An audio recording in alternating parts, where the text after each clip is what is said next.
अस्सलाम वालेकुम जी, this is doctor Samina Taufiq from help with doctor Samina Taufiq YouTube channel. आज हम बहुत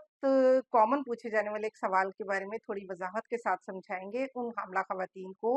जो हमारे ओपीडी में आती हैं, और उनका सवाल होता है कि इंटीमेट रिलेशन हमल में किया जा सकता है या कब किया जा सकता है और कब नहीं करना चाहिए, और इसका क्या नुकसान हो सकता है। यानी इज़्दिवाजी ताल्लुक को हमल में कब नुकसानदेह है और कब नॉर्मल है, या इसकी इजाज़त डॉक्टर देते हैं तो किन मरीजों को देते हैं और किन मरीजों को नहीं देते। हमल के 9 महीनों में 3 हिस्सों में जैसे हम डिवाइड करते हैं, तो जो पहले 3 महीने हैं उसमें उल्टी मतली होती है, हार्मोनल चेंजेस आ रही होती हैं, नकाहत महसूस होती है, तो फीमेल थोड़ा अनकंफर्टेबल हो सकती हैं। लेकिन अगर कॉम्प्लिकेटेड प्रेगनेंसी नहीं है तो इसका कोई नुकसान नहीं है। और हमल के जो दरमियान के 3 महीने सेकंड ट्राइमेस्टर ऑफ प्रेगनेंसी है, उसमें बेहतर हो जाती है तबीयत, उल्टी मतली भी सेटल हो जाती है और खाने पीने की थोड़ी हैबिट्स अच्छी हो जाती हैं, तो वो कंफर्टेबल हो जाती हैं। अगर कॉम्प्लिकेटेड प्रेगनेंसी नहीं है तो इसमें इंटीमेट रिलेशन कायम करने में बिल्कुल कोई नुकसान नहीं आता। अब हम बढ़ते हैं हमल के थर्ड ट्राइमेस्टर यानी आखिरी अयाम में, आखिरी 3 महीनों में, जिसके बारे में ज़्यादा ख़वातीन खौफज़दा होती हैं, या उनका ख़्याल ये होता है कि इन दिनों में अगर इज़्दिवाजी ताल्लुक़ कायम किया जाए तो बच्चे को नुकसान पहुँच सकता है या वक़्त से पहले दर्दें शुरू हो सकती हैं। तो अगर कोई कॉम्प्लिकेटेड प्रेगनेंसी आपके गायनेकोलॉजिस्ट ने आपको नहीं बताई और आपके हमल स्मूथली चल रहा है, तो फिर आपको इसमें कोई नुकसान नहीं है। और आखिरी दिनों में इंटीमेट रिलेशन या इज़्दिवाजी ताल्लुक़ कायम करने से अगर दर्दें शुरू हो जाती हैं, प्रोस्टाग्लैंडिन्स रिलीज़ होती हैं क्योंकि इस रिलेशन के कायम होने से, तो उसका कोई नुकसान नहीं है, बल्कि ये नॉर्मल डिलीवरी में हेल्पिंग होता है।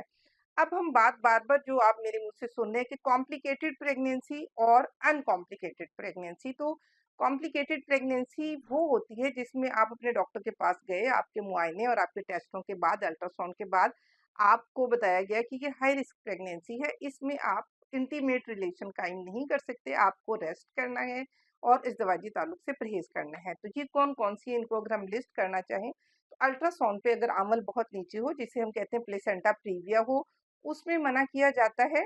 अगर किसी भी खातून के पहले 2 से 3 मरतबा हमल ज़ाया हो चुके हों तो उन्हें मना किया जाता है,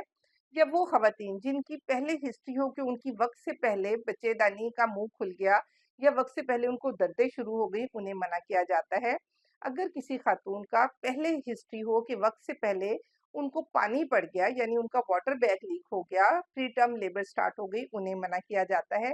ट्विंस प्रेगनेंसी में हम मना करते हैं। इसके अलावा अगर कोई स्वेयर वजाइनल इन्फेक्शन हो, पेल्विक इन्फ्लेमेटरी डिसीज़ हो, फाउल स्मेली डिस्चार्ज बहुत ज़्यादा हो रहा हो, तो उस सूरत में मना किया जाता है। और अगर हस्बैंड को सेक्सुअली ट्रांसमिटेड डिजीज़ हो, एसटीडी हो, तो उस सूरत में भी मना किया जाता है, ताकि ये इन्फेक्शन बच्चे में वजाइना से सर्विक्स और सर्विक्स के ज़रिए आगे बच्चेदानी में जाकर बच्चे में ट्रांसफ़र ना हो जाए। इसी तरह ट्विन प्रेगनेंसी में भी, क्योंकि ये कैरी करना मुश्किल होता है ट्विन्स को, हमला खातून के लिए, तो उसमें भी हम मना करते हैं। तो ये वो कॉम्प्लिकेटेड प्रेगनेंसीज़ हैं जिनमें हम इज़्दिवाजी ताल्लुक को कायम करने से मना करते हैं, या एहतियात बरतने का हम कहते हैं। इसके अलावा अगर कोई कॉम्प्लिकेशन नहीं है तो इसमें कोई हर्ज नहीं है, इसका बच्चे को कोई नुकसान नहीं होता। फ़ायदा ये होता है कि मियाँ-बीवी के दरमियान एक अच्छी बॉन्डिंग डेवलप रहती है और फीमेल अच्छे मूड में होती हैं, एनर्जेटिक फ़ील करती हैं, और इसके साथ-साथ उनमें मूड स्विंग्स जो डिप्रेसिव आते हैं, वो कम हो जाते हैं। कुछ लोगों का ये ख़्याल होता है, मिथ्स हैं, ये 2-3 मिथ्स मैं इसमें बताना चाहूँगी कि वो ये सोचते हैं कि हमल के दौरान इज़्दिवाजी ताल्लुक से बच्चे को नुकसान पहुँचता है। बच्चे को नुकसान नहीं पहुँचता, बच्चे को चोट नहीं लगती, क्योंकि बच्चा रहम की जो पट्टे होते हैं उनकी तहों में और अंदर एमनियोटिक फ्लूइड में बिल्कुल प्रोटेक्टेड होता है। ये कुशन की तरह से काम करते हैं, उसे कोई चोट नहीं लगती और उसे कोई नुकसान नहीं होता। ये सिर्फ़ एक मिथ है, लेकिन इसके लिए ज़रूरी है कि आप अपने